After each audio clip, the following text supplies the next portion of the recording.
안녕 아놀드. 러닝머신이 원래 고문 도구였다는 사실을 알고 있었나요? 발명가 윌리엄 큐빗은 교도소를 방문했다. 범죄자들이 아무것도 하지 않고 마당을 돌아다니는 것을 보고 경악을 했습니다. 그리고는 자신의 발명품인 트레드 휠을 제안했죠. 24개의 계단이 있는 2m짜리 바퀴였어요.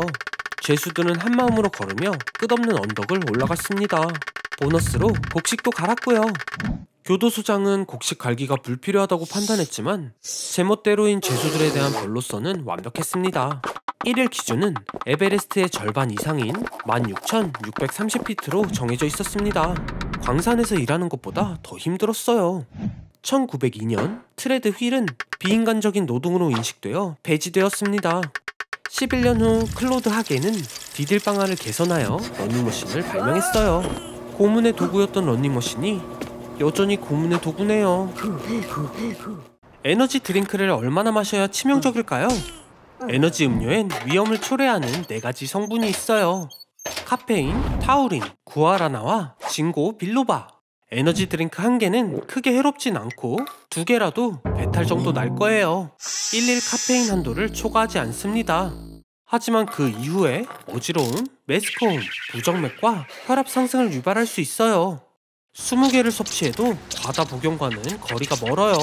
카페인의 치사량은 성인의 경우 0.6온스이기 때문입니다.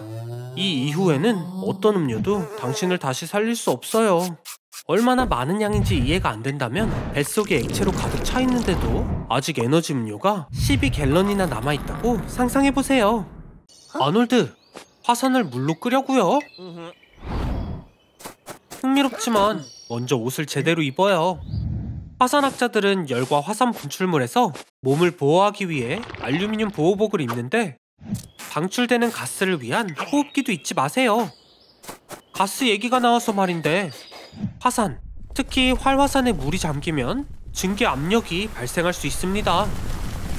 물이 마그마 내부에 균열과 기공을 뚫고 들어갈 수 있는데 마그마에 물이 포함되면 물이 증발하며 증기를 형성합니다. 증기로 압력이 축적돼서 그 다음엔 아직 말이 안 끝났는데? 휴, 아놀드, 적어도 나는 법은 배웠네요. 용암에 빠지더라도 바로 익사하지는 않아요. 용암은 물보다 밀도가 3배나 높고 점성이 1000배나 높아서 그냥 튈 거예요. 하지만 낙하에서 살아남는다면 뜨거운 가스가 폐를 태울 거죠. 용암의 온도는 섭씨 1000도로 오븐보다 4배나 뜨거워서 피부와 신경 말단이 순식간에 화상을 입고 통증 신호가 피부 세포에서 뇌로 전달돼 0.5초 동안 통증을 느낄 수 있습니다.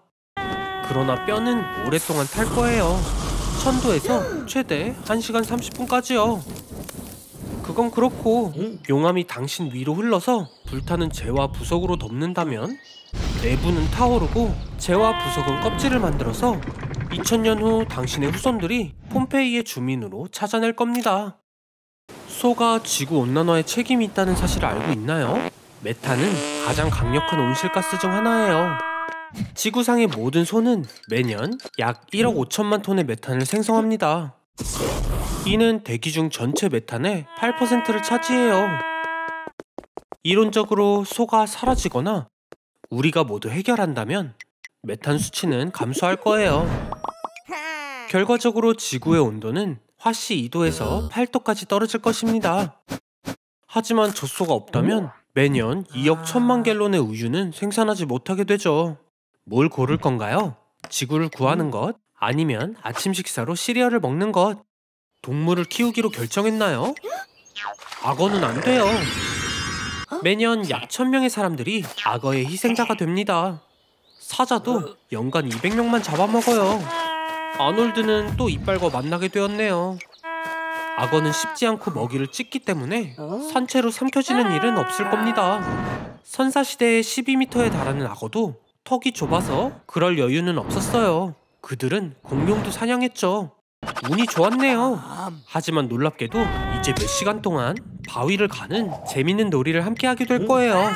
악어는 먹이의 뼈를 분쇄하는 방앗간의 역할로 바위를 삼켜요. 또한 바위는 부력을 조절하는 데 도움이 되어 무거운 악어가 물속에 잠기기 더 쉬워집니다. 행운을 빌게요, 아놀드. 일주일 후에 봐요. 알았죠? 과거의 삶을 경험하고 싶나요? 최면을 시도해봐요.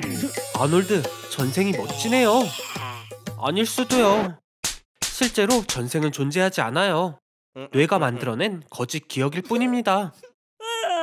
최면 상태에서 전생이라고 기억하는 건 자신이 보거나 읽은 내용을 편집한 것입니다. 심리치료사는 특정 문제를 해결하기 위해 이 기법을 사용하지만 위험할 수 있습니다. 예를 들어 전생 회상 중 한 환자는 관 속에 누워있다고 느끼더니 질식하기 시작했습니다. 세션이 끝난 후에도 반복되는 공황 발작과 호흡 문제를 경험했어요. 따라서 면허가 있는 치료사만이 최면을 진행해야 해요. 아니면 불황잖아요. 그렇죠? 체내의 수분의 50%를 잃어도 살아남을까요? 아니에요. 20%만 손실되어도 쓰러질 겁니다. 몸은 60%의 물로 구성되어 있어요. 네, 80%가 아니라요. 따라서 우리 몸엔 9.5갤런의 물이 있습니다. 13온수만 손실되어도 가벼운 탈수 증상을 느낄 거예요. 1갤런의 수분이 손실되면 두통과 경련으로 고통받고 기본적인 업무에 집중할 수 없게 됩니다. 한계에 가까워지네요. 2.5갤런의 수분이 손실되면 탈수로 인한 사망에 이릅니다. 5갤런을 잃으면 몸이 마른 미라가 될 거예요. 오, 행운이네요. 한 잔 마셔요. 훌륭해요. 하루에 정확히 0.5갤런의 물을 마셔야 한다고 계산할 필요는 없고요. 몸이 원할 때 마셔주면 아무 문제 없을 거예요.